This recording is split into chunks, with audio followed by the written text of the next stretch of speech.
Les vraies voix Sud Radio, le coup de projecteur des vraies voix. Les discussions avec le président de la République se poursuivent aujourd'hui, vous le savez. Les dirigeants des groupes politiques se sont succédés dans les jardins de l'Élysée depuis vendredi. Ces échanges auront-ils une influence sur la nomination du prochain Premier ministre ? La gauche aime à rappeler que le Front populaire est sorti majoritaire des élections. Tout cela en exigeant Matignon. Et alors, cette gauche va encore plus loin, Judith. Elle serait prête à constituer un gouvernement élargi qui exclurait la France insoumise. Emmanuel Macron pourrait nommer le nouveau Premier ministre demain. Aussi, pour ce coup de projecteur, nous vous posons la question sur le compte X de Sud Radio, #Premier ministre. Emmanuel Macron doit-il constituer un gouvernement de gauche ? Alors, première solution, oui. Deuxième, oui mais sans LFI. Troisième, en coalition. Quatrième, non. Eh bien, vous répondez non à 74%. Alors, est-ce que je dis le reste ? Oui. Oui. À 17%, en coalition à 6% et sans LFI à 3%. Alors justement, sans LFI, Marine Le Pen s'est exprimée à la sortie de son entretien. C'était à l'Élysée avec Emmanuel Macron. Écoutez-la. En 2 ans, j'ai pu voir, moi, comment ça fonctionnait. Le nouveau Front populaire est dirigé par la France insoumise. Voilà. Le plus brutal, le plus violent, le plus excessif, le plus outrancier est celui qui impose sa loi. Et c'est ce qui s'est passé durant 2 ans. Donc l'idée qu'il y ait un gouvernement du nouveau Front populaire où il n'y aurait pas de ministre insoumis ne change strictement rien. C'est la France insoumise et donc c'est Jean-Luc Mélenchon qui dirigera en réalité ce gouvernement. Alors, quand on écoute Madame Le Pen, grosso modo, tiens, Belle Boï, Madame Le Pen, elle refuse tout gouvernement de gauche. Mais un gouvernement de coalition, ça comprend forcément un peu de gauche et un peu de droite, j'ai envie de dire. Donc, qu'est-ce qu'on fait ? C'est ça, quand la communication rime avec manipulation et que le discours politique vide les mots de leur sens.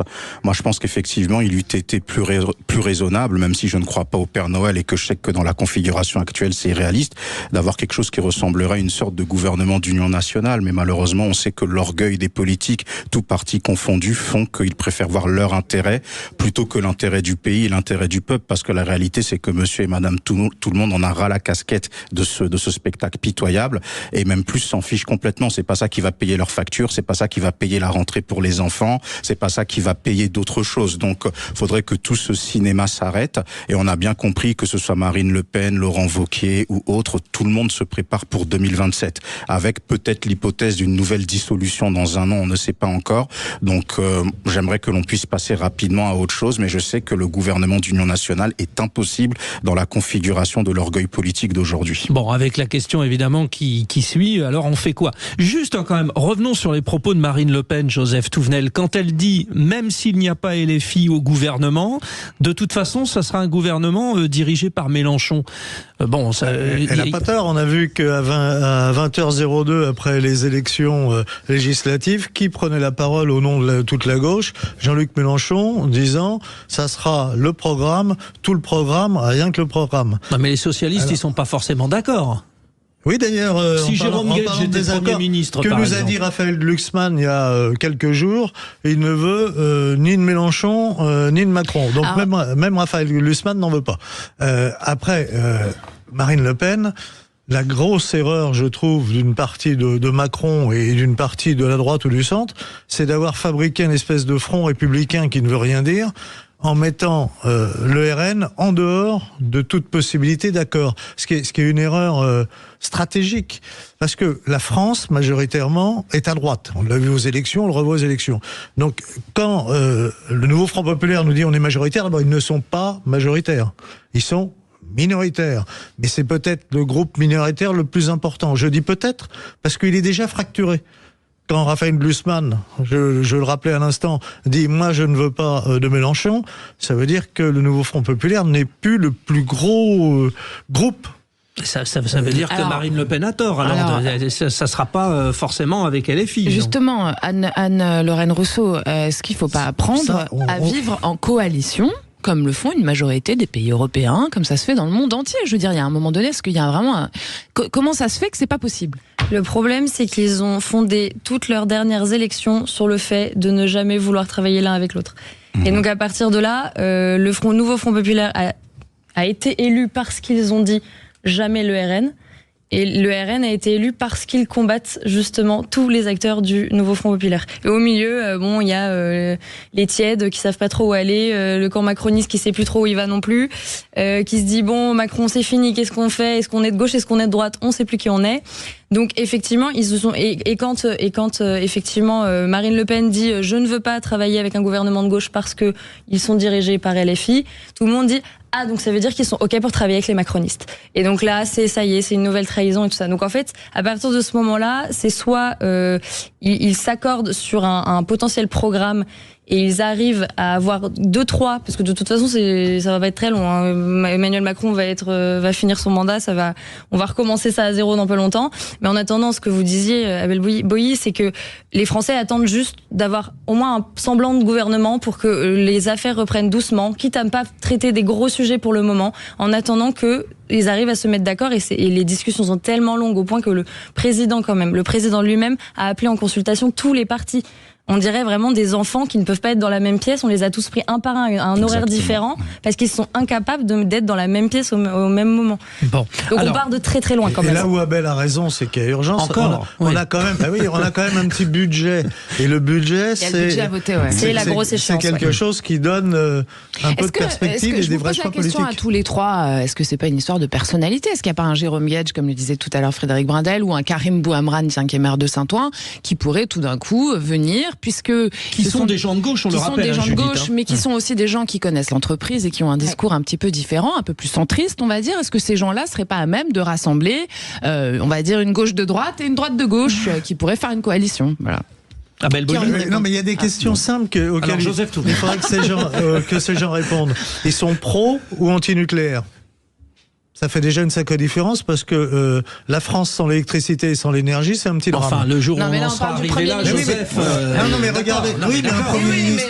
Est-ce qu'un Premier ministre soutiendrait le nucléaire ou fermerait ? Oui, c'est pas à mon avis, c'est pas la question qui c'est une question essentielle. Non, mais je suis d'accord, mais les Français aujourd'hui, c'est pas la question qui est la plus urgente. Ils ont besoin de savoir si le SMIC va augmenter et si tout le tintouin. Et puis plus ils attendent, plus il y a des questions qui se posent. Voilà. Vous parliez du maire de Saint-Ouen, M. Karim Bouhamran, qui est un profil que j'apprécie beaucoup, mais vous avez vu, il a fait une sortie dans le Figaro où il a parlé d'une certaine autorité de l'État. Déjà, il est pointé du doigt par certains de la gauche, comme quoi il serait un pseudo-traître. Ce sont pas les termes utilisés, mais c'est un propos que j'utilise moi-même. Et la problématique, c'est, comme vous l'avez dit, c'est un problème de personnalité, on en revient à un problème d'orgueil. Ils ne peuvent pas se sentir, ils ne peuvent pas être ensemble dans une même pièce. Et c'est pour ça que je disais dans mon tour de table que Emmanuel Macron, ce dernier coup de dynamite va lui être fatal. Parce qu'on rentre dans une période d'instabilité qui va être terrible. Et ça va être terrible pour qui ? C'est terrible pour nous, la population. C'est terrible pour les Jeux paralympiques parce qu'on sait que malheureusement, ça risque d'être moins suivi que les Jeux olympiques normaux. Il y a ces négociations qui vont continuer pendant les 15 jours, 3 semaines qui viennent, même si on est censé avoir un nom de Premier ministre ou de Première ministre demain. On a quand même un statut formidable qui a été inventé par le nouveau Front populaire. C'est le Premier ministre imaginaire avec Lucie Castet. Ça, on a quand même dans quelque chose de fantastique. Donc il y a une confusion qui fait qu'on en revient toujours l'orgueil de la personnalité politique. Je reviens sur ce que vous avez dit, mais évidemment, vous le savez, mais votre langue à fourcher, ça arrive, c'est pas les jeux normaux, c'est les jeux valides, en l'occurrence. Valide, oui, c'est vrai, vous avez bien fait de me corriger. Non, mais je sais que vous l'avez. Voilà. Alors, 0826 300 300, les auditeurs de Sud Radio réagissent. Écoutez, Sabine, qui est dans l'Hérault, qui nous a laissé justement un message. Ça va dans le sens un peu de ce que vous dites, là, les trois vraies voix. Pourquoi on propose pas bonjour, Sabine de l'Hérault. Un petit coup de gueule, enfin si on peut dire, puisque en fait je suis très déçue des rendez-vous, des réunions qui se passent. Alors il y a un petit souci là, parce qu'on entend deux messages en même temps. Ouais. Alors moi j'étais potentiellement pas d'accord. Oui, j'étais sur Sabine. Bon, alors vous étiez sur Sabine. C'est facile. Allez, on y va, Maxime. On peut pas, tant pis. Sabine, elle nous expliquait que les consultations en question, qui sont en cours en ce moment à l'Élysée et qui sont en train de se terminer aujourd'hui, ne font pas avancer les choses. Tout simplement, c'est ce qu'elle disait très très clairement. Bon, on l'écoutera peut-être, on sait jamais, parce que ça peut peut-être fonctionner. Mais Anne-Lorraine Rousseau, là, on vous entend. On est un peu déprimé. Dites quelque chose, les vraies voix, parce que quand même, à vous entendre, ça veut dire que c'est pas possible d'avoir un gouvernement qui soit politisé. Donc vous, à penser que la seule solution, c'est un gouvernement technique. Alors Anne-Lorraine Rousseau. Oui, il y a effectivement cette rumeur qui circule, et c'est un peu la solution qu'on pointe quand on ne sait pas trop qui choisir. Après, les grands noms de gouvernements techniques, je pense qu'on va finir par les connaître. Et en fait, on va se rendre compte qu'ils sont forcément affiliés à des partis, et on va forcément faire le lien. En fait, malheureusement, j'ai pas de mot positif, à part que la séquence politique est quand même très intéressante à suivre, et qu'on se rend compte quand même de la limite de notre modèle démocratique. Ça, c'est peut-être le point positif pour ceux que ça intéresse un peu la politique. Mais voilà, pour l'instant, je vois vraiment une impasse. Enfin, il va y avoir un gouvernement, mais il y aura forcément des mécontents. On aura peut-être de nouveau les gilets jaunes, on aura peut-être d'autres manifestations. Je pense que ça va pas rester sans conséquence. Vous qui êtes un peu docteur de la pensée, Joseph Touvenel, vous lui accordez combien d'espérance de vie à ce nouveau gouvernement, quel qu'il soit? Quel qu'il soit, il y a peu de chances qu'il arrive à survivre, puisque à un moment donné, il y a des oppositions qui n'arrivent pas à se mettre d'accord. Sur le gouvernement technique, c'est un mot, ça n'existe pas. Gouverner, c'est prendre des décisions. Les décisions en la matière sont toujours politiques. Et donc, quand on nous dit c'est un technicien, il prendra des décisions politiques. Alors le nucléaire, on m'a dit, le nucléaire, c'est ce qui fait ouvrir ou pas nos boulangers. Vous voyez, c'est le rapport direct. Combien de boulangers ont dû fermer à cause du prix de l'énergie? Énormément. Il y a aussi le sujet de l'immigration. Et vous voyez, alors aussi. Après, il y a le sujet de l'immigration. Un technicien, quel qu'il soit, alors il peut être un très bon connaisseur de son sujet, il va faire des choix politiques. C'est toujours politique. C'est d'ailleurs la noblesse de la politique, c'est de pouvoir prendre des décisions pour le bien-être du pays et pas à titre personnel. Alors que notre classe politique, aujourd'hui, visiblement, chacun joue perso et n'a pas l'intérêt, le bien commun et l'intérêt supérieur du pays. Visiblement, ils l'ont pas à cœur. Abel Boilly, ça vous fait réagir, ça? Ça me fait réagir, d'autant plus que, toujours dans cette hypocrisie, aujourd'hui, on pointe LFI du doigt. Mais LFI était redevenu fréquentable à l'entre-deux tours des législatives pour faire barrage au Front National. Et le lendemain, même pas à 20h01 du second tour, ils sont redevenus infréquentables. Emmanuel Macron, il a joué au poker avec ses nouveaux bâtons de dynamite. Il a dit chiche au peuple.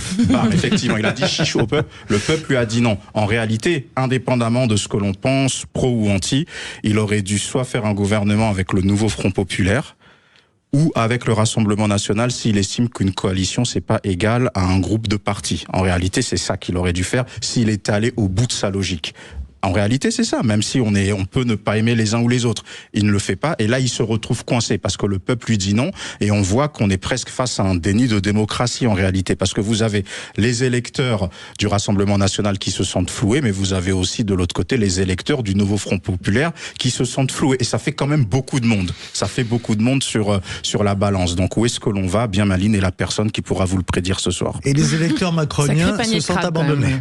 Bon, exactement. Alors, encore une nouvelle déclaration qui va aller dans le sens de ce que vous dites, les vraies voix, c'est-à-dire que le nouveau Front Populaire ne retournera à l'Élysée que pour discuter d'un gouvernement casté. Réaction, ça ne prend pas la direction de ce qui nous a rassemblés autour de cette question au départ, c'est-à-dire on peut faire la gauche sans LFI, est-ce qu'il y a plus de chances d'avancer? Visiblement, Marine Le Pen avait raison sur ce coup-là. Oui, mais parce que on le sait, c'est pas une découverte. Mais attendez, un mot pour Madame Castet que je connaissais pas. Il y a un journaliste de Radio France qui l'a questionné à la sortie de l'Élysée. Question sur la négation par Rima Hassan du caractère terroriste du programme du 7 octobre. Réponse de celle qui veut être Premier ministre de la France, ce n'est absolument pas le sujet aujourd'hui. Ben, quand on a aussi peu de conviction, qu'on n'est pas capable de dire qu'on devrait tous être d'accord, que le 7 octobre est une abomination, que le 7 octobre ce sont des crimes, que ceux qui les ont faits sont des terroristes. Quand on n'est pas capable de dire ça et qu'on répond « ce n'est pas le sujet du jour », à mon sens, on n'a pas les qualités pour gouverner la France. Eh bien, merci à tous pour cette excellente émission, chère vraie voix. On va rappeler qu'avec qui on était ce soir, Frédéric Brindel. Oui, avec le sublime, Abel Boilly, la talentueuse Anne-Lorraine Rousseau et le percutant Joseph Touvenel. Waouh! Et puis vous restez avec nous parce que juste après c'est le 19-20. Alors vous savez, le lundi ce sont les vraies voix qui s'engagent. On va vous parler universalisme et droits des femmes ce soir, un combat global. On va pouvoir parler aussi des engagements contre le racisme. Voilà, c'est ensemble ou rien, c'est ça qu'on a envie de vous dire. J'espère que vous allez parler du droit des femmes en Afghanistan, celles qui meurent parce qu'elles veulent pas avoir le voile. On va parler du droit des femmes à l'international, notamment en Iran aussi, etc. Voilà, restez avec nous, à tout de suite. Sud Radio. Sud Radio. Parlons vrai. Parlons vrai. Sud Radio. Parlons vrai.